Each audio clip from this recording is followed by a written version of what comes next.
Mimpi besar bangsa Indonesia punya pertahanan kuat nan solid akhirnya bisa terwujud. Hadirnya Martin Paes membuat pasukan Sintayong menjadi tim dengan pertahanan termahal di Asia Tenggara. Skuad Garuda mengungguli rival-rival kuat seperti Thailand, Malaysia, dan juga Vietnam. Gak heran Sintayong berambisi membawa Garuda terbang tinggi di kancah internasional berkat kombinasi pemain Eropa. Cetak gol coba merangkum pertahanan timnas Indonesia paling kuat di Asia Tenggara sebagai berikut.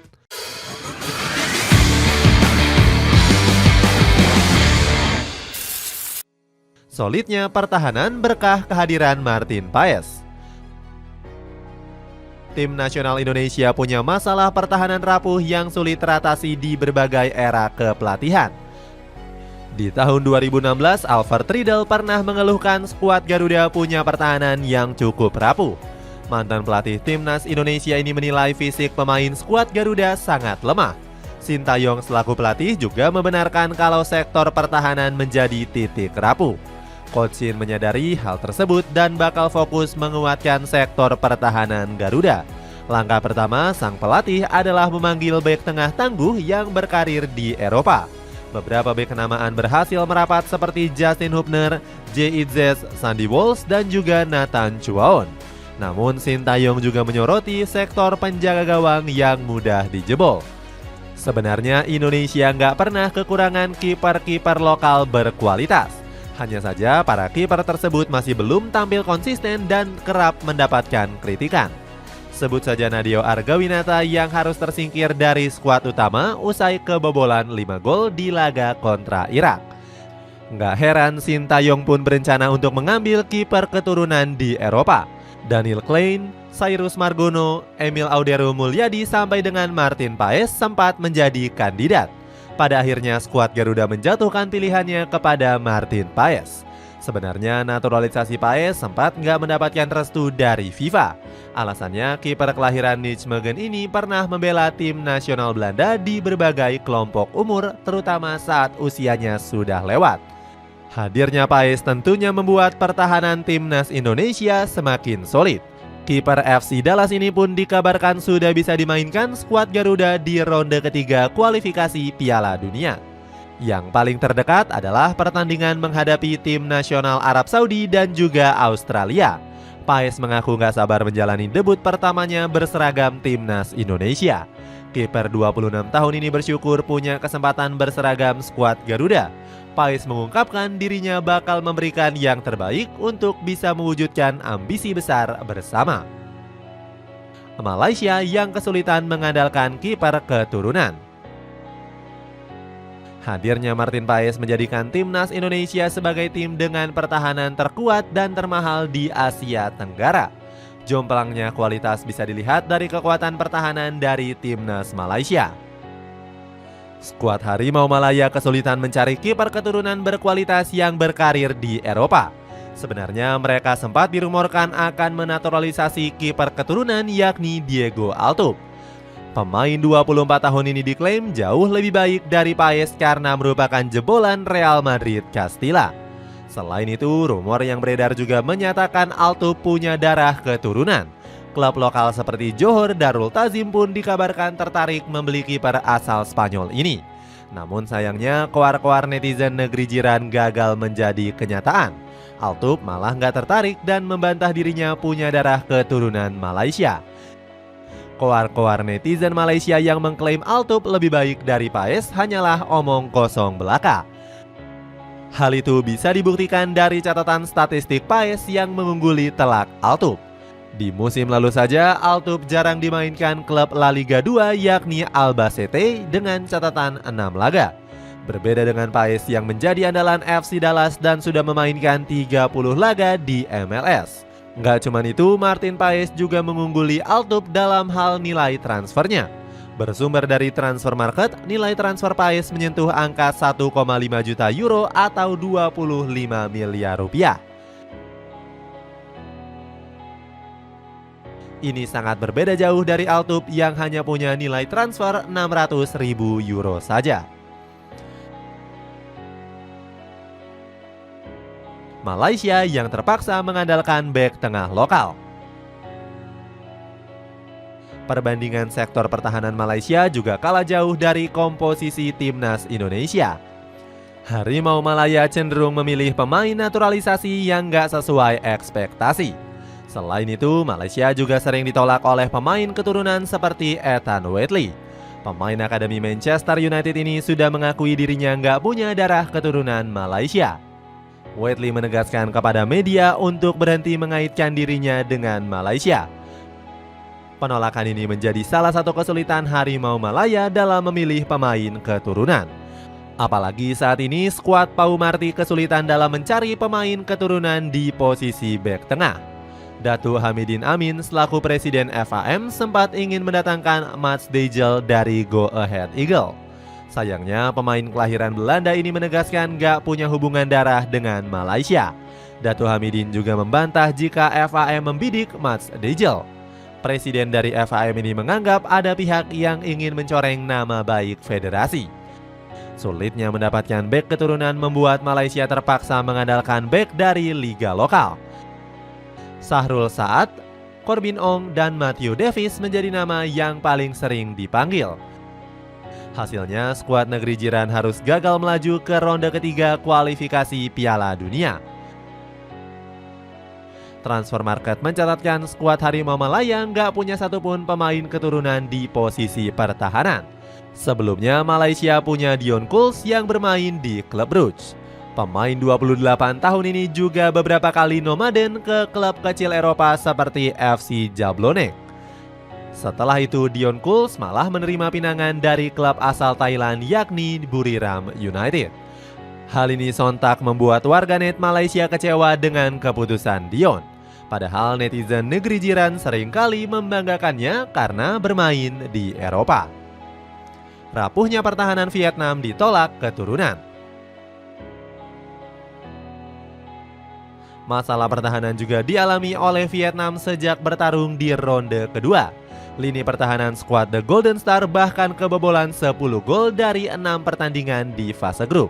Pertahanan Vietnam bahkan pernah dibantai habis oleh timnas Indonesia dengan skor 3-0. Do Hung Dung dan kawan-kawan gak sanggup menahan ketajaman penyerang skuad Garuda. Kekalahan memalukan ini bahkan harus dirasakan oleh Vietnam di depan pendukungnya sendiri. Alhasil timnas Indonesia mengakhiri kutukan buruk selalu kalah di Maidin Stadium selama 20 tahun. Wajar jika skuad Naga Biru langsung dihujat oleh mantan pemainnya sendiri yakni Nguyen Mandung. Ex-kiper Vietnam ini menyebut kalau VFF selaku federasi harus mengambil keputusan yang tegas. Nguyen Mandung menilai skuad Naga Biru harus berani potong generasi untuk kembali bangkit. Pasalnya langkah berani ini pernah dilakukan oleh Sintayong bersama timnas Indonesia. Cochin membuang sejumlah pemain yang sering dipanggil pada era pelatih sebelumnya. Sebagai gantinya, juru taktik asal negeri ginseng ini membawa banyak darah muda.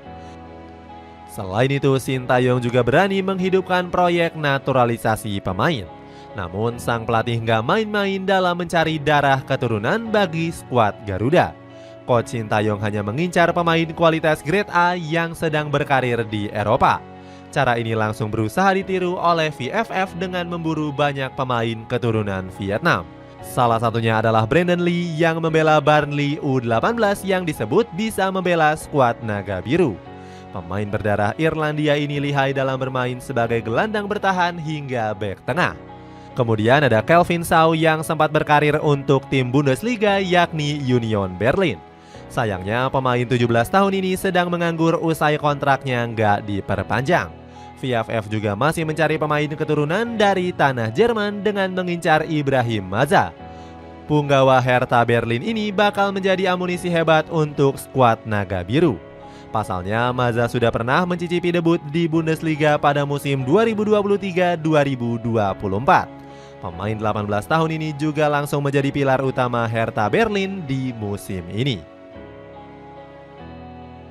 Kurang kontribusinya pemain bertahan Filipina. Filipina juga terpaksa harus menambah kualitas di sektor pertahanan demi bersaing di Asia. Pasalnya skuad Ascals menjadi lumbung gol di ronde kedua kualifikasi Piala Dunia 2026. Padahal Filipina sudah diperkuat banyak pemain yang mentas di kompetisi luar negeri. Diketahui skuad Ascalon hanya memakai 5 pemain dari Philippines Football League. Di sektor pertahanan cuma ada nama Yerik Galantes yang memperkuat Wan Tangwik di Liga Domestik. Sisanya banyak yang mentas di luar negeri seperti Christian Rontini. Bek tengah keturunan Italia ini membela Madura United di Liga 1 Indonesia. Selain itu ada juga nama Armani Aguilando yang sudah malang melintang bersama The Ascals. Defender 29 tahun ini sekarang membela Rayong FC di divisi pertama Thailand. Selain itu, skuad The Ascals juga dipenuhi oleh 15 pemain diaspora yang mentas di kompetisi Eropa. Santiago Rublico menjadi pemain yang mentas di divisi 4 Liga Spanyol bersama Union Colado. Sebelumnya, pemain kelahiran 2005 ini pernah bermain untuk Akademi Atletico Madrid. Dirinya bahkan sempat tampil untuk Los Rojiblancos U19 di UEFA Youth League. Selain itu, timnas Filipina juga menunjuk Tom Saintfiet sebagai juru taktik yang punya banyak pengalaman hebat. Bahkan pelatih asal Belgia ini sempat koar-koar akan membawa skuad The Ascals ke Piala Dunia. Tom Saintfiet juga pernah berambisi mengalahkan timnas Indonesia di ronde kedua. Namun gembar-gembor sombong sang pelatih langsung gagal total setelah finish juru kunci. Bahkan Filipina nggak sekalipun meraih kemenangan serta menjadi lumbung gol untuk negara lain. Pasukan Tom Saintfiet harus kebobolan sebanyak 14 kali dari 6 pertandingan. Kesalahan terbesar dialami oleh skuad The Ascals saat dibantai Irak 0-5 di kandang sendiri. Tersebarnya pertahanan terbaik Indonesia di Eropa. Berbanding jauh dengan negara rival, skuad Garuda justru punya barisan pertahanan terbaik di ASEAN. 6 pemain timnas Indonesia bahkan sedang meroket di Liga Eropa. J.I.Z menjadi nama yang paling disorot karena membawa Venezia promosi ke Serie A. Pemain kelahiran Mierlo ini menjadi salah satu pilar kunci dari skuad Leoni Alati. Bahkan pemain berdarah Jawa ini langsung mencetak gol pertama Venezia di musim ini. Bang Jai berhasil menjebol gawang Brescia di laga pembuka Coppa Italia. Skuad Garuda juga masih punya Justin Hubner yang bermain di Wolverhampton U21. Pemain berdarah Makassar ini sempat menjadi kapten skuad The Wanderers kelompok umur. Hubner juga sempat ke dalam bangku cadangan Wolverhampton saat menjamu Arsenal di Premier League. Sayangnya penampilan sang pemain menurun usai dipinjamkan ke Cerezo Osaka. Wolverhampton akhirnya menarik kembali sang pemain usai hanya bermain di 6 pertandingan. Selanjutnya ada nama Sandy Walsh yang bermain di Liga Belgia bersama Kivy Mechelen. Pemain 29 tahun ini sudah memasuki musim kelimanya bersama klub Jupiler Pro League Belgia ini. Musim lalu saja Sandy berhasil menjadi punggawa penting bagi Kivy Mechelen. Pemain kelahiran Brussels ini mencatatkan 32 penampilan di seluruh kompetisi. Selain itu masih ada nama Shane Patinama yang juga bermain di Liga Belgia bersama Kasyupen di divisi kedua Belgia. Selain itu timnas Indonesia juga masih bisa memanggil Elkan Bagot yang bermain di Blackpool. Pemain kelahiran Bangkok ini hampir bermain di Premier League bersama Ipswich Town. Sayangnya mimpi tersebut harus ditunda karena Bagot harus rela dipinjamkan ke Blackpool. Namun keputusan hengkang ke skuad Seasider bikin sang pemain mendapatkan menit yang reguler. Bahkan Bagot disanjung tinggi sang pelatih sebagai calon bintang Blackpool di musim ini. Kemudian ada Nathan Chuaon yang juga baru debut di divisi Championship bersama Swansea City. Pemain berdarah Jawa ini diprediksi bakal lebih sering menembus starting lineup skuad angsa. Buruknya pertahanan tim nasional Singapura. Berikutnya ada Singapura yang menjadi negara ASEAN dengan pertahanan terlemah. Skuad Singa harus memungut 24 gol di ronde kedua kualifikasi Piala Dunia 2026. Singapura selalu menjadi lumbung gol negara-negara raksasa di ronde kedua.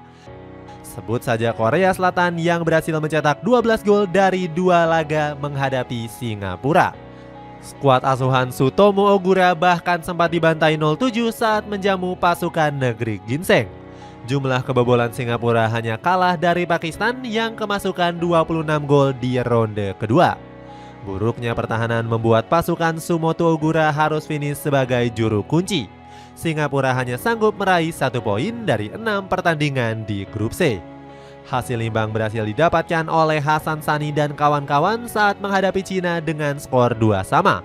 Performa hancur-hancuran Singapura di ronde kedua disebut karena kedalaman skuad yang buruk. Pasukan Sutomo Ogura nggak punya komposisi mewah dengan harga transfer yang fantastis. Keseluruhan pemain Singapura hanya bernilai 64 miliar rupiah seperti yang dilansir oleh Transfer Market.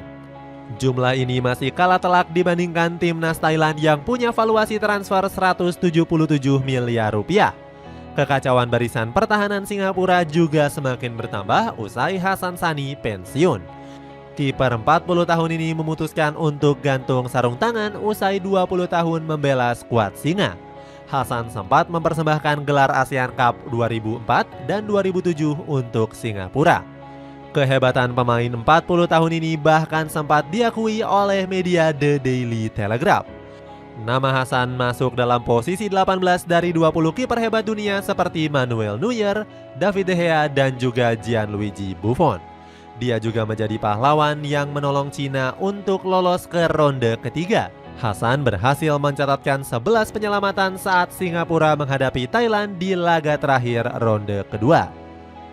Pertahanan termahal di Asia Tenggara.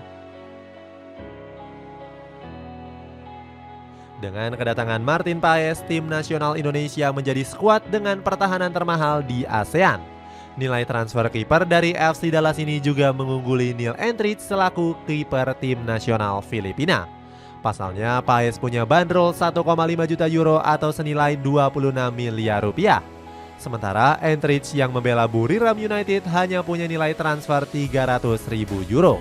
Jay Itzes juga menjadi bek termahal di ASEAN dengan bandrol senilai 2,5 juta euro. Hanya Dion Coles dari Malaysia yang punya valuasi transfer mendekati Bang Jai.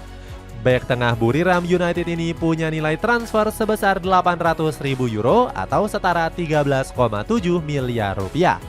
Barisan pertahanan skuad Garuda punya nilai total sekitar 9,43 juta euro atau 163 miliar rupiah.